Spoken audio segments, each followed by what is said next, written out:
Welcome to Expert Opinion, the branding business forum where leaders share their views, insights, and experiences from the world of B2B branding. And now, here's your host. Hello, I'm Ray Enriquez. Welcome to Expert Opinion. Today's guest is David Friedman, CEO of High Performing Culture. And using lessons learned, building one of the largest employee benefits and consulting firms in the country, David has authored 2 books to guide business leaders on practical ways to operationalize their culture. His latest book, Culture by Design, became the cornerstone for forming his company, High Performing Culture, as well as their business model. Now, I really like the way David takes a very practical approach to the extremely emotional topic of corporate culture, especially during the COVID-related challenges that corporate America is dealing with today. So I really believe you'll find some hopeful, useful insights that David can offer you and you can begin to use within your own company. So, David, welcome to Expert Opinion. Well, thank you, Ryan. Great to be with you. Yeah, so you wrote your first book in 2011. And so you're a little bit ahead of the time in terms of culture. It's certainly a hot topic over the last X number of years. So it's, obviously on the front of most corporate agendas today. And so going back to 2011, what initially inspired you to write that book and then the follow-up book? It's a good question, Ryan. And first thing I would say is you're right that it was, I guess, ahead of its time in that back then people weren't talking so much about culture. It was kind of like an underground topic. And these days you can't go anywhere without people talking about culture. So it's become hot over the last probably 4 or 5 years. But to answer your question back then, so I had run this company that was called RSI. It was an employee benefits consulting company, and grew it. We were very successful, but all of our success, everything we did was based on the culture that we had created in that company. And it was a very unique culture, and it was a big part of our success. And when I sold the company and retired from that industry, I really wasn't sure what I was going to do next. I wasn't necessarily intending to do more in that area, but the process that we had created, which is around what we call fundamentals, we'll talk more about that, but the system that I had created around our culture was kind of the signature of my career. It's when I look back and say, what was my career about? It was about the creation of that. So I knew that I was always going to write a book about that. Someday I would write a book about the things we had done in our company. And honestly, I wrote that book for me. I didn't really write it for other people. I wrote it for me, that I just wanted to capture what I had done in that part of my career in one place that I could look at and say, yep, that was great. And then the book actually took off, but it wasn't my intent. It was just my desire to capture what I had done in one place. Well, you addressed the right topic at the right time, and the trend is in your favor. So, well, you started already getting into a little bit about your approach. You mentioned fundamentals. So can you just give us an overview of how your approach to culture is different than the many viewpoints out there? Sure. So let me start by saying, Ryan, that, and for your listeners' benefit, that to me, we all know, every leader knows this, that the culture in any organization, I don't care whether we're talking about a family or a sports team or a church group or a company, that the culture in any organization has an enormous influence over everything that happens. And so when we understand that, what that suggests to me is that as leaders, if we had some way that we could be more purposeful or more intentional or more systematic about creating the kind of culture that would cause our people to perform at a higher level, well, that would seem like a pretty obvious thing to do. And yet my observation is very few leaders do. They just sort of let their culture happen on its own. And so I'm all about how can we be purposeful and systematic about creating a culture? And the way that we do that is I organize the steps to do that around a framework that's actually in both of my books, and I call it the 8-step framework. 8 different things. Then when we do these 8 things, this is how you systematically create the culture that you want. And while all of the 8 steps are important, they're actually, just to kind of cut to the chase, there are actually 2 of those 8 steps that have more impact than anything else. You do these 2 things well, you're going to be incredibly successful. If you don't do those 2 things well, you don't get very far. And those 2 things are, number one, how we go about defining, well, what is the culture we're trying to create in the first place? Because if you can't articulate that really clearly, well, how are you going to go out and build it? And That sounds obvious, and yet most companies don't do it very well. I teach people to do that in a way that's very different from everybody else. And the difference is that most organizations, probably most of your listeners, work in companies where at some point they've identified a set of core values. It's very common. And I make a big deal about the distinction between what I call values and what I call behaviors. And the distinction is more than just semantics. So a value is an abstract concept. Quality, integrity, loyalty, service, respect, words like that. A behavior, in contrast, is an action. It's something people actually do. You can see them doing it. So examples of behaviors, some of the behaviors in my company are things like honor commitments. That's something you do. Practice blameless problem solving. Get clear on expectations. Do what's best for the customer. These are actions. So a value is an abstract idea. A behavior is an action. The reason this distinction is relevant is that values sound wonderful. They look great on the website and on the wall, but because they're so abstract, they mean too many different things to different people, and so they're difficult to operationalize. A behavior, though, because it's action-oriented, is a lot easier to teach and coach and guide and give people feedback about. So the first step is to define the culture that your organization wants to have in terms of a set of behaviors. And I used that word earlier, fundamental. It's the name I give to a set of behaviors. I call them fundamentals because I think they're fundamental to success. And so the first step is defining the culture in really clear terms through these fundamentals. The second step, and these two steps together really form the basis of the concept. The second step is what I call creating rituals. So a ritual is a routine. It's something we do all the time. You brush your teeth in the morning. We used to say the Pledge of Allegiance when we went to school. Some people before a meal, they say a prayer. It's a routine. And the reason that rituals are important is that most people aren't very good at sticking with things. We try things and they don't last. When something becomes a ritual, it's not hard to do. It's just what we do. So the way we use that concept is we take these fundamentals, these behaviors, it gets rolled out into a company in highly interactive, engaged sessions, and then we begin to focus on one of these fundamentals each week through a series of rituals. So week number one, everybody in the company, all in every location, every department, all week long is thinking about, working on, focusing on, practicing fundamental number one. The week after that, they're on 2, the week after that, 3, and so on, and they cycle through them over and over. So an example of what would a ritual be. So here's a simple example.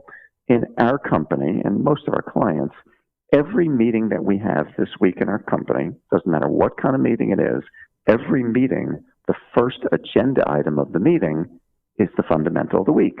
And we spend the first, 3-4 minutes talking about it. We don't want to take over the meeting, but the first few minutes we talk about the fundamental of the week. It's a routine. It's a ritual. Every meeting it happens. That gives us lots of chances to teach that principle. And so if we do that this week, and next week we start every meeting with fundamental number 2, and the week after that, fundamental number 3, and so on, we get lots and lots of chances to teach it. And so the basic idea here in all of this is, if we can define in really clear terms the behaviors that drive success in the organization, and then we can create a structured, systematic way to teach those behaviors over and over and over and over again, well, sooner or later those behaviors are going to become internalized. And that's the foundational concept. Create the behaviors, create rituals to practice them, practice it with enough repetition, and they're going to be internalized in people. And the system is just teaching people how to do that. It's really very simple. Great overview, and I love how you broke it down to those two components, and then the systematic approach behind it and how to create simplicity as well. So as you're going through that, it kind of made me think a little bit about, okay, how do we define that culture we desire? And it kind of relates back a little bit to our work in the area of brand strategy, because often after we develop the brand, or in the process of developing the brand, we often help leadership also develop what we call their core statements, or guiding statements, which are purpose, vision, mission.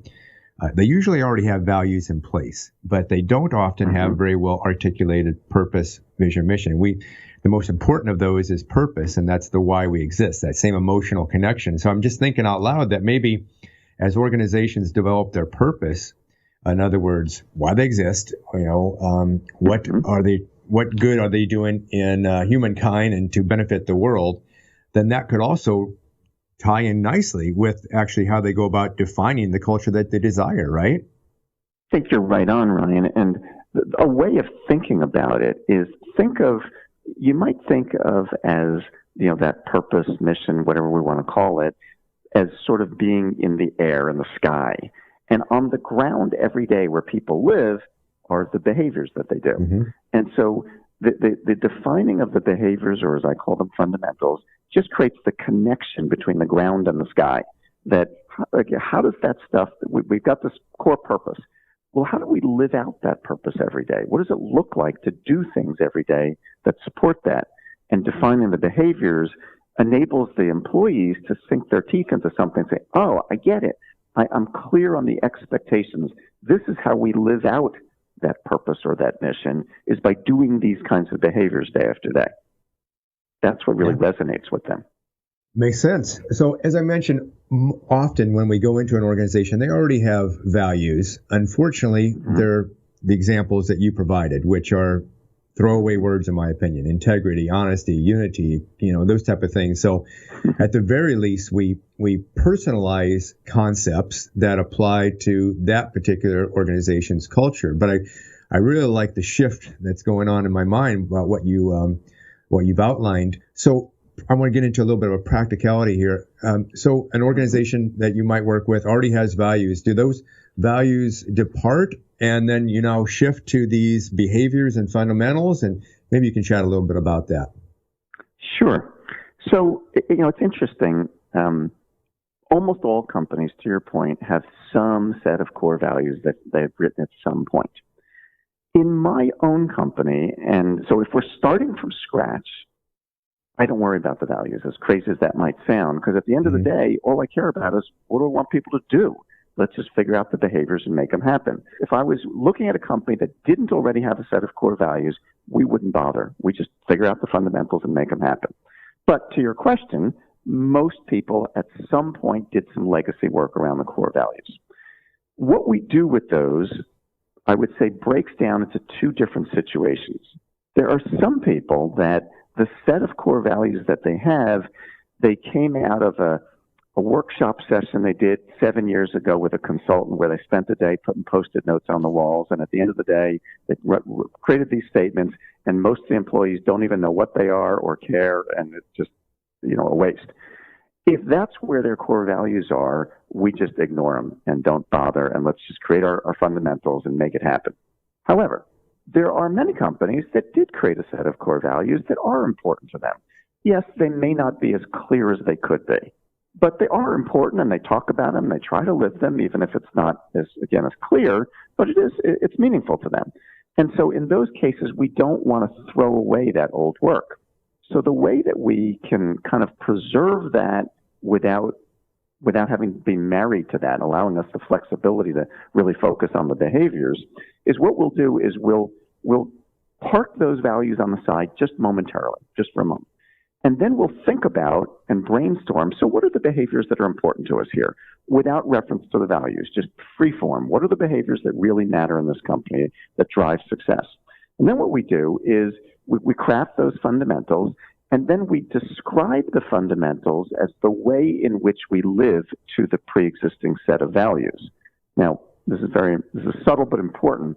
We're not trying to map them. In other words, we're not going to say these 3 fundamentals equal value 1 and these 4 fundamentals equal value 2. We're just going to say the way we live to that set of values is by practicing this set of fundamentals or behaviors. And what that does, the reason this is important, is it allows us to present it to the organization, to the employees, as an extension or a deepening of the previous work, as opposed to it feeling like an abandonment of everything they talked about before. And so it's a subtle but really important way of distinguishing that, because, again, if we've got a lot invested financially, emotionally, psychologically in this previous set of core values, and we've been telling our employees for the last 10 years, this is what we stand for, we certainly don't want to come and say, never mind, forget it, we don't care about that anymore. So by preserving those, but just describing the behaviors as the way in which we live to them as a set, it allows us to preserve that, but at the same time allows us to have the focus on behaviors, which really is how we're going to operationalize it. Yeah, a good transition way to accomplish that. So good. Well, another question for you, David. So culture is like the term branding. It's overused and misunderstood. And many people associate culture with perks at the office and the feeling of teamwork and by physically being together. But here we are in the middle of a global pandemic, and most of people are working remotely. And can you give our listeners any tips on how to achieve this sense of togetherness and teamwork during these times?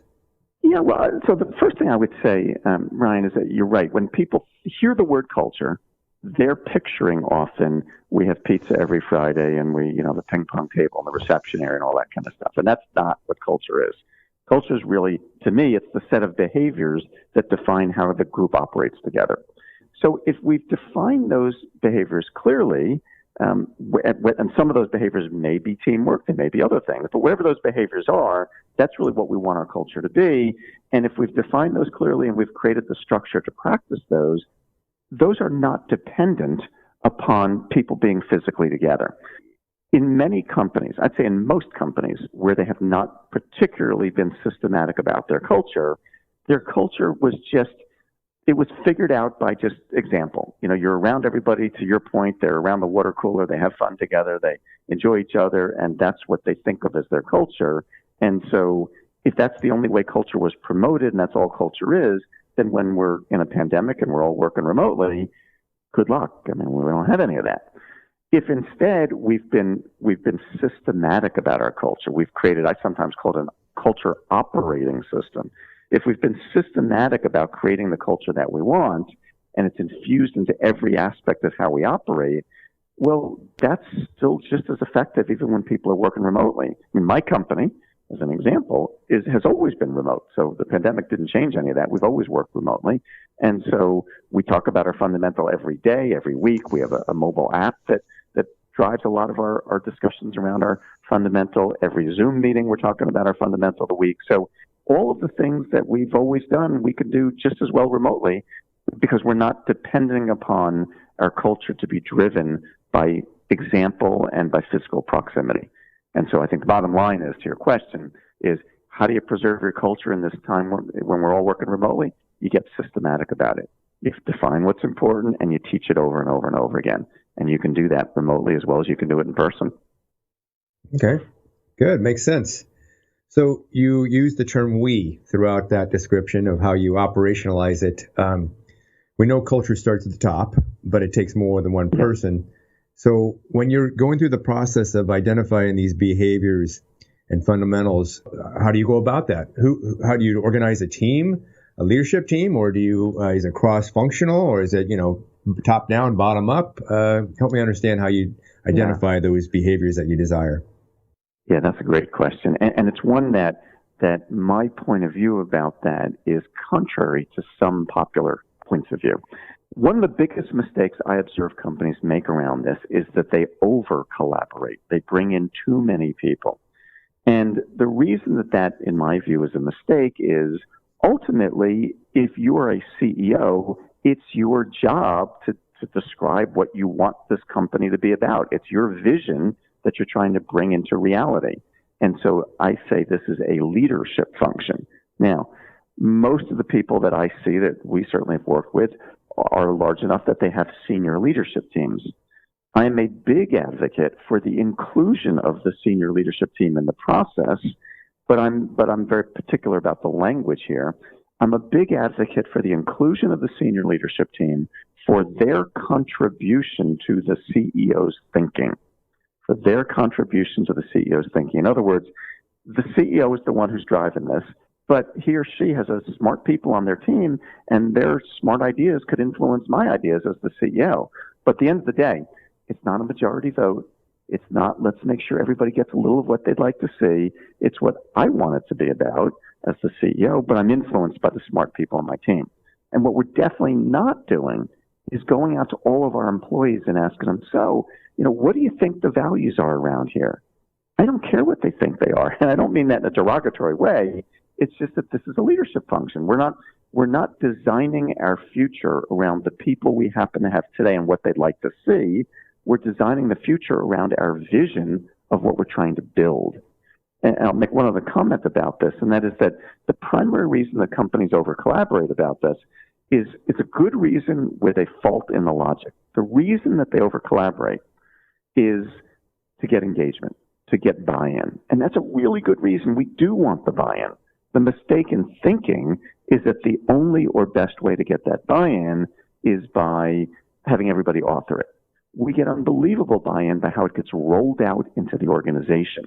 And so people totally buy in, they love it, they engage in it, but they didn't author it. So the goal of buy-in is an absolutely essential goal. The mistake is thinking that to get buy-in, everybody has to participate in authoring it. Makes good sense.